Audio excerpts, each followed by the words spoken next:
Magandang hapon po mga kababayan. Ranger Kidlat Vlog. Narito po tayo muli. Magandang hapon sa lahat ng mga OFWs, sa lahat po ng mga Filipino Guerrilla Forces or FGF na pinangungunahan ng ating matikas at napakahusay na Supremo, si Sir Dado Enrique. Pakinggan po natin si Sir Dado. And then, habang nag-iisip ka, wow, big plan. O di pag-upo mo, ganito ang gagawin natin. We will solve the problem once and for all. Ito yung satellite view ng flood control. Kung gumastos kayo, kala nyo pera nyo eh. 255 billion, hindi biro-biro yun. Because that money could have been used somewhere else. Hindi flood control ang kailangan natin. Kailangan natin yung corruption control. How much of the 255 billion and all the other billions amounting to so many trillions already ang pumunta sa flood control project? And we are still flooding. So ang problema, corruption control. How much is going out of all these billions and trillions of budget na pumupunta dapat sa flood control, 5,500, how much went to the actual project? How much went to the pocket of the politicians? So ayun, ang pag-usapan po natin ngayon is corruption control movement. Dahil sinabi ni Sir Dado yung tungkol sa corruption control. So tingnan natin. Again, ito ay bahagi ng part 2 natin ng the Transforces, the Threat and Risk Assessment on National Security Situation for an Open Reports of Current Event Sources. Ito yung big picture na pinakita natin last time. Part 2 na po ito. Kaya ang una nating tingnan ngayon ay ang corruption control. Ayan po. So, tingnan natin. Corruption o manipulation.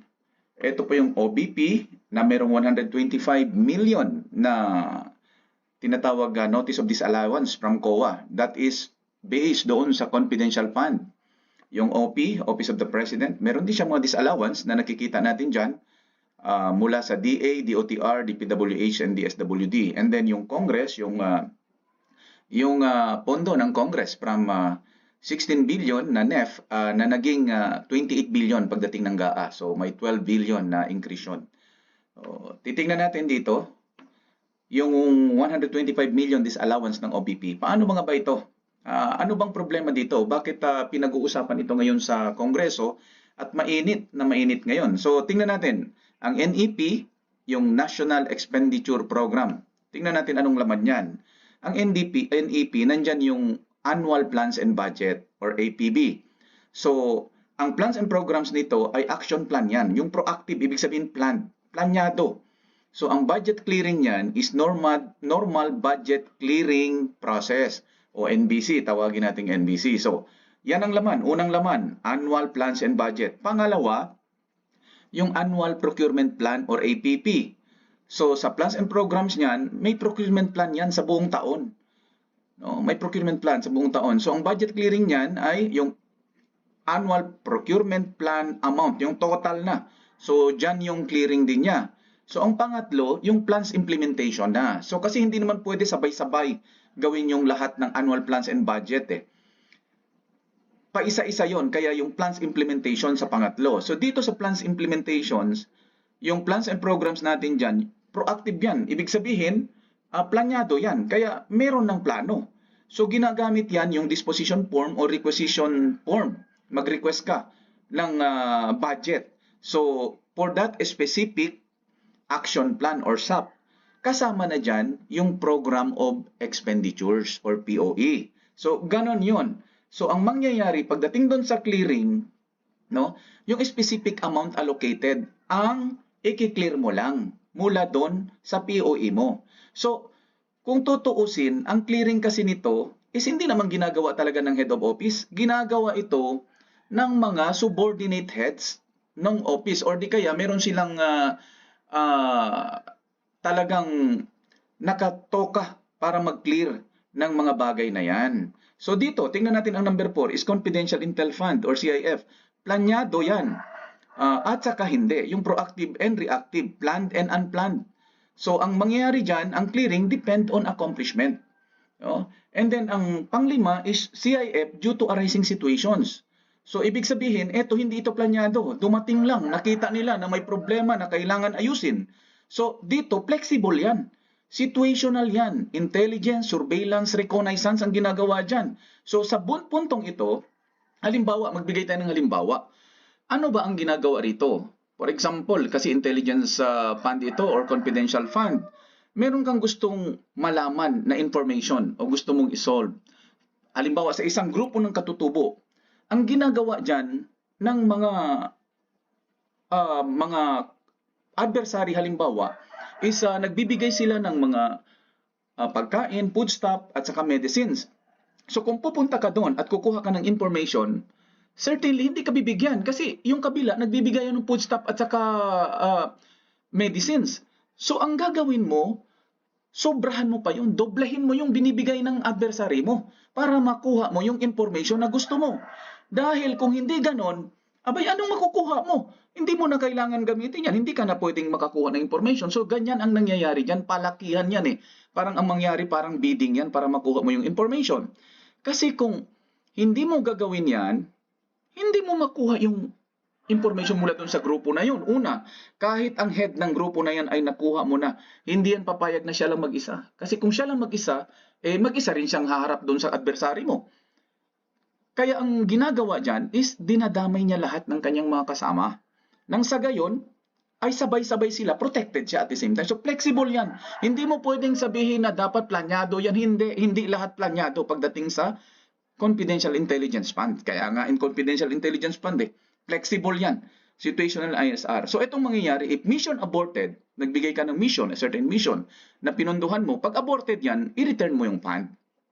Pero in the case ngayon na nakikita natin dyan sa Congress with regards doon sa OBP Confidential Fund, nakikita natin ito na expended na ito.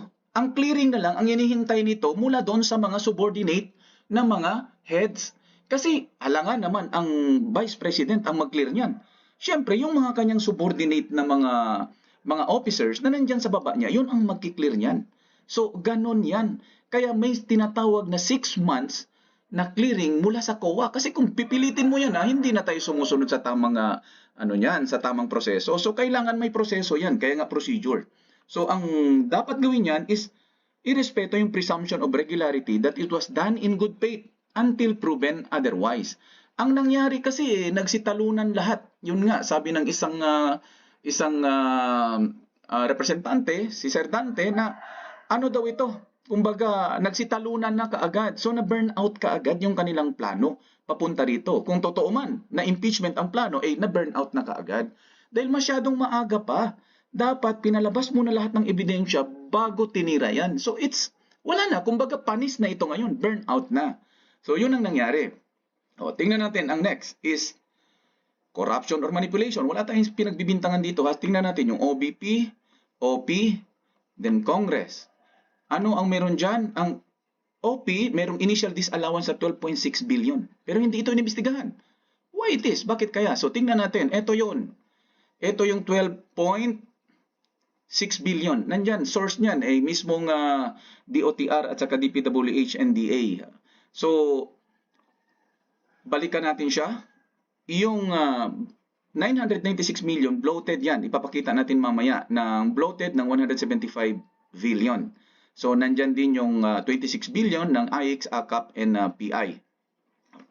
So, ang nangyari dyan, itong flood control projects, completed. May nagsasabi 225 billion, may nagsasabi 500 billion. So, kunin natin 500 billion na lang. Ito, ang source nito is yung SONA 2024 ng Presidente. So, 5,500 flood control projects, let's say 500 billion ang pondo nito. Ito, ang 500 billion na ito, ay nanggaling dito sa 996.79 sa DPWH. And then, nung nagkaroon ng widespread flooding nung Tropical Storm Karina nung 22 July 2024, ang napagbintangan dito yung barko na nabangga di umano.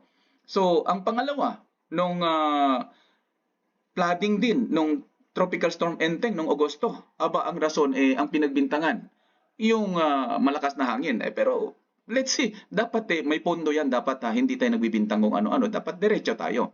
na instead na pagbintangan natin yung anumang ibang bagay, dapat siguro, let's say na we'll get back to you after our inquiry. Dapat siguro ganon, ganon kasimple para medyo may dating, hindi yung ganyan. Okay, so yung OBP may disallowance na 125 million. Ang OP may 12.6 billion. Ang layo niyan. And then sa Congress, meron yung 201.7 billion, pero ang magki-clear niyan ang government agencies. Saan galing yung 201.7 billion? Ito yung 175 billion na bloated at saka itong AKAP and AIX, no? Yan yun. Ang nagki-clear niyan ang government agencies. Kumbaga, ang 175 billion diyan, ang magki-clear niyan, ang magki-clear nitong 175 si DPWH. Itong DSWD, ang magki-clear niyan, itong 26 billion, ang magki-clear niyan si DSWD. Pero ang nag-expend niyan, doon yan sa mga projects ng congressional districts. So, ganun ang nangyayari dyan. No? So, makikita natin later na itong NEF ng 16 billion dito sa taas, na 28 billion, na nanggaan niya is 28 billion, yan, nakita natin, yan po ay resolution number 10. Hindi po yung kiniklear ng hindi yung consistent sa Republic Act 9184. So lumalabas na gumawa tayo ng batas para sa Republic Act 9184 pero exempted yung gumawa ng batas. So tingnan nyo kung paano. Okay lang ba yan? Kung okay lang pala yan na may mas mataas kaysa sa batas, then so be it. So ito, tingnan natin. Ito yung resolution number 10 ng Congress. So yan liquidation by way of certification. Okay? So, yan ang nangyari kung bakit may resolution number 10. Ito, panoorin natin to. Diyan sa resolution number 10. Panoorin natin to. Thank you so much for addressing many, if not most of our concerns. Okay. And Mr. Speaker, having no more members of the minority. Mr. Speaker, you join the minority in their motion to terminate the period of debate parliamentary affairs. So move, Mr. Speaker. Joint motion to terminate interpellation to the proposed budget of the Department of Health. Is there any objection? The chair Speaker, hears have a ruling, please. interpellations on the proposed budget of the Department of Health is hereby terminated. Tingnan natin, di ba? Ganyan ang klaseng mga honorable natin dyan. Ang hirap naman na ganyan. Ayaw ipa-interpellate, ayaw pa-questionin yung budget. Bakit? Anong tinatago dyan? Di ba? May nalaman na tayo na 89 billion ng PhilHealth pinabalik ulit sa National Treasury. So, mga kababayan, siguro sapat na para makita ninyo na may problema talaga sa choices na ginagawa natin ng pagboto. Dahil pag once ginamit ang pera dyan, tiyak ang balik niya mas malaking kabig. Kaya mag-ingat sa nagbibigay ng pera during election, nagbo-vote buying. Tanggapin nyo ang pera, pero iboto nyo yung pinaka-the best na leader. Iyan ang solusyon dyan para double whammy. Hindi yung kung sino nagbigay ng pera. Yun ang iboboto mo. Alam mo, pag nagbigay ng pera, nagbo-vote buying yan, siguradong magnanakaw yan. So, tanggapin mo ang pera, pero wag mo siyang iboto. Iboto mo yung hindi nagbigay ng pera. Sigurado pag yung hindi nagbigay ng pera at naboto siya at na-elect, tapos nag-corrupt, ay sarap sampal-sampalin. Wala ka nang biniling boto, nagnakaw ka pa. Di ba? So, ganon yon mga kababayan. So, ito, corruption and manipulation, balikan natin. Yung bloated yan na 175 billion at saka 26 billion na AKAP and PI, no? Ito kasing PI, nakikita natin yan mamaya, no? Ito, 175 billion, then 500 billion. So, ito yung pinuntahan nito, no? Ito, kickback, shortcuts in government projects. Hindi ako nagsabi niya na, yun, nakikita nyo dyan sa picture, no?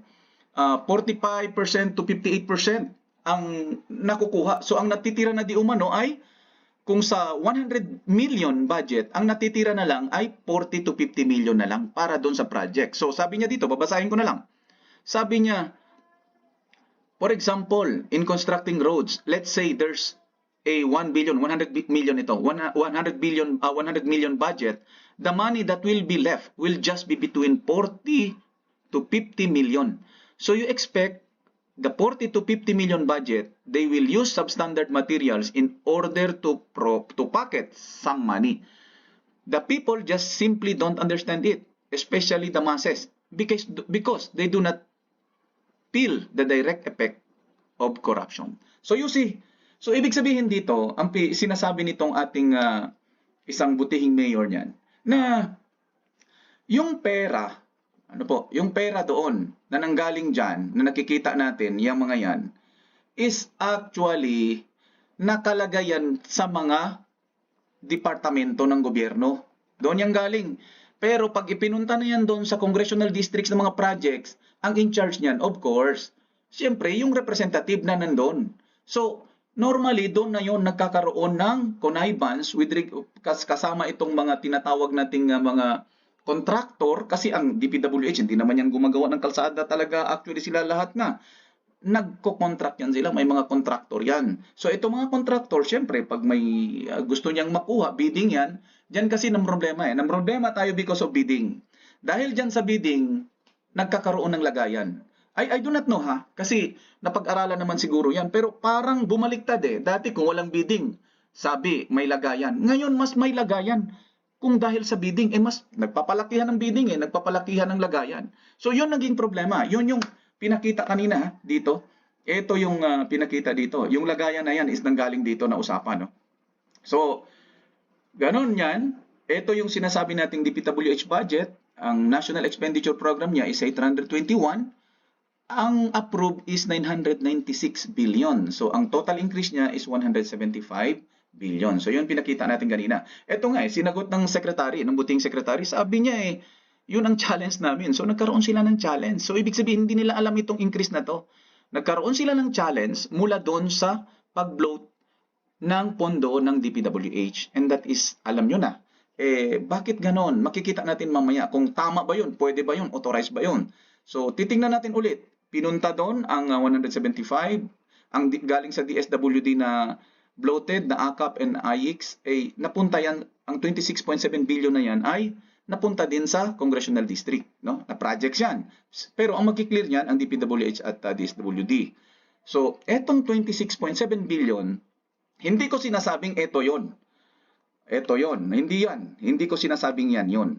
Kasi, tingnan nyo, nagbibigay ng bigas na sa pangalan ng isang politiko. Ang pangalawa, nagbibigay ng 5,000 di umano sa pagpapalakpak pa lang.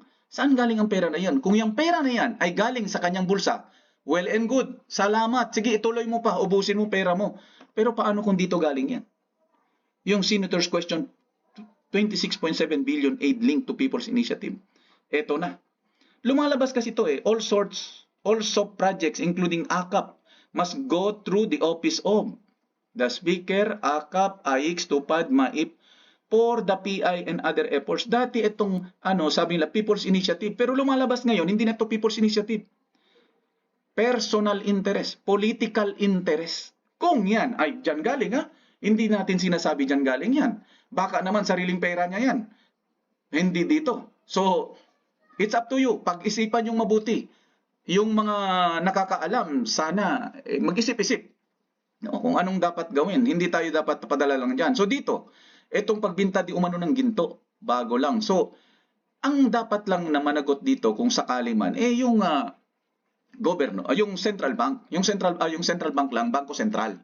Yung Bangko Sentral, dapat inaisip nila na sa ngayong panahon na very unstable ang economy ng buong mundo, ang lahat ng mga magagaling, mga large economies, nag-i-impact ng gold. Kasi gusto nila mapunta ang kanilang economy doon sa assets and properties.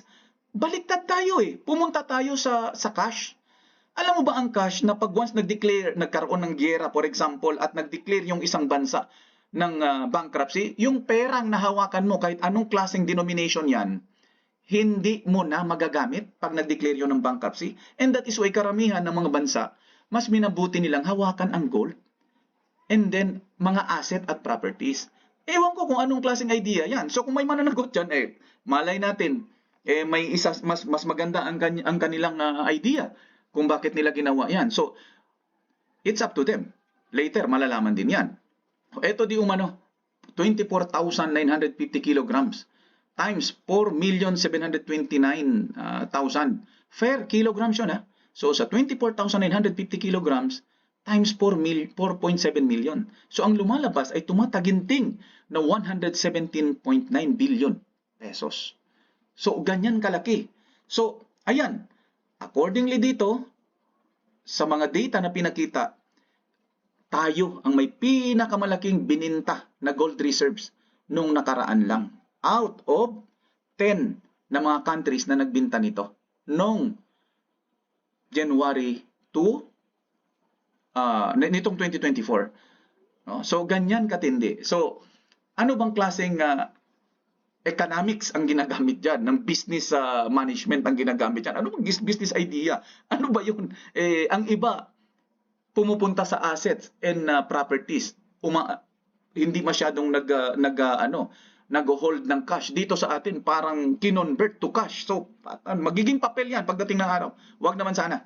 So, eto, ang Konstitusyon ng Republika ng Pilipinas, 1987, Artikulo 6, ang kagawarang tagapagbatas. Yan. Section 16. Ang bawat kapulungan ay dapat mag-ingat ng isang journal na magawain. So, kailangan dapat may journal di umano ito, pero sa ngayon, wala po tayong journal dyan. Lahat di umano ang ginagawa dyan sa BICAM, wala. Pagdating sa pondo, wala. Bakit ganun? Napakalaki talagang problema ito. So, ito pa.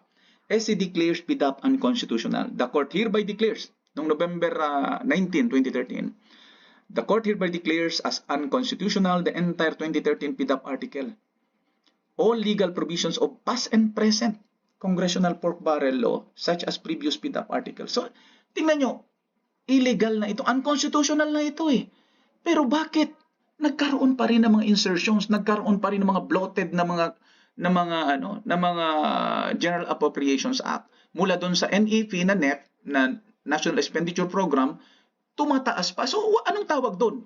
Hindi ba insertion yon? So, napakahirap nito, mga kababayan. It is a matter of national security dahil pag nabangkrap ang ating bansa, patay. Anong mangyari sa atin lahat? So tingnan nyo ito. Senators question 26.7 billion linked to the People's Initiative. At ang sabi dito ay lahat ito ay mapunta sa AIC, Ayuda, Tupad, MAIP para sa PI and other efforts. So ano ang sabi nitong DSWD Undersecretary? Sabi niya AKAP is just as foreign to the DSWD. Hindi nila alam ito. So, sinong gumawa nito? Abay, yun na yun. Alam na natin, kailangan pa bang i-memorize yun? Alam na this. So, tingnan nyo. Dito, despite having multi-billion pesos notice of disallowances from COA, the DA, DOTR, and DPWH 2025 budget passed the House Appropriation Panel hearing without much questions. So, ito yung sinasabi nilang no politics involved. Ito ba yun? Na multi-billion yung notice of disallowance, pero walang question, diretso na, approve na. Why? Because ang mga ito ay nagki-clear lang ng mga projects ng congressional districts. So sino mag-question? Bakit ko questionin yung sarili kong gawa? Di ba? So isipin niyo mabuti yan, mga kabayan. Ito yon. Ito naman, itong NEF at GAA dito sa House is, ito ay dinadaan ito, ang clearing nito is doon sa Resolution 10. Yung tinatawag nilang liquidation by certification lamang. So napaka-malaking problema natin dito. So ito yung sinasabi nila na BICAM. No? So etong sabi ng isang dating mambabatas, ibig sabihin, balik na naman tayo sa pork barrel. Ibang anyo, alam mo Ted, mas gilagyan mo ng lipstick at make up ang baboy, ang anong itsura nun? Di ba baboy pa rin? So, you see, sabi naman ng isa pa, dapat ang BICAM hindi siya pwedeng maging third house ng Congress in the sense na sa BICAM lang na invento ang isang expense item. So, doon lang na-invento. So, klaro yan, hindi tayo nagsasabi, eto silang nagsabi. So, eto yung isang news doon na sinabi na Philippine foreign debt hits $130.8 billion as of end June 2024 according to Bangko Sentral ng Pilipinas. Let's see. If we converted into the current peso to dollar exchange rate is equals to 6.5 trillion. Ang utang natin, ang tanong, nakarating ba sa inyong lahat ito? Yun ang tanong. So, let's see. Dito na natin yan. Kailangan na talaga to. Yung balikan natin yung sinabi ni Sir Dato, no? Kailangan natin ng movement to control corruption. Dahil it is a matter of national security. Pag nabankrupt tayo, saan tayo pupulutin? Napakahirap. May hinaharap pa tayo sa West Philippine Sea. So tingnan natin, anong dapat gawin? Let us organize and establish the People's Supreme COA or PS COA. Ano sa tingin nyo, Sir Dato? Maybe the FGF can help us in this. Tingnan natin, ano bang composition nito? Ito. concerned retired MUPs, court justices, employees, COA chiefs, employees, academies, and etc. So, bakit sila? Kasi sila ay tinatawag nating neutral. Wala silang political leanings. And that is why, nararapat lang siguro bilang mga statesmen, dapat nilang balikan at tulungan itong ating bansa kasi nakita na natin kung ibigay mo yan sa magkabilaan, politika to politika, lalabas na political bickering lang. Kaya nasaan na kayo? Mga retired MUPs, court justices, employees, COA chiefs and employees, academies and etc. Religious sector, yung religious leaders. Nasaan na po kayo mga obispo, MSMEs, business sector and all concerned citizens? Media, social media vloggers, sir, nasaan na po tayo? Mga sirs, mga moms. So, siguro itong ating tutukan. So, anong gagawin nito, no? Demand all government officials from Office of the President, Office of the Vice President, LGUs, and Congress to present their clearing of funds based on Republic Act 9184, hinat the Congress Resolution number 10. Para maklaro natin once and for all. Para naman, magamit natin ang ating pondo sa tamang direksyon. Imagine natin, kailangan ng AFP modernization ng 250 billion pesos. Pero so far, ang in-approve na, binigay yata doon is 75 billion tapos ang na-approve. I don't know if that is true, na naging 165 billion. Kulang na kulang pa rin. Kailangan na nating paghandaan yon. So ano to?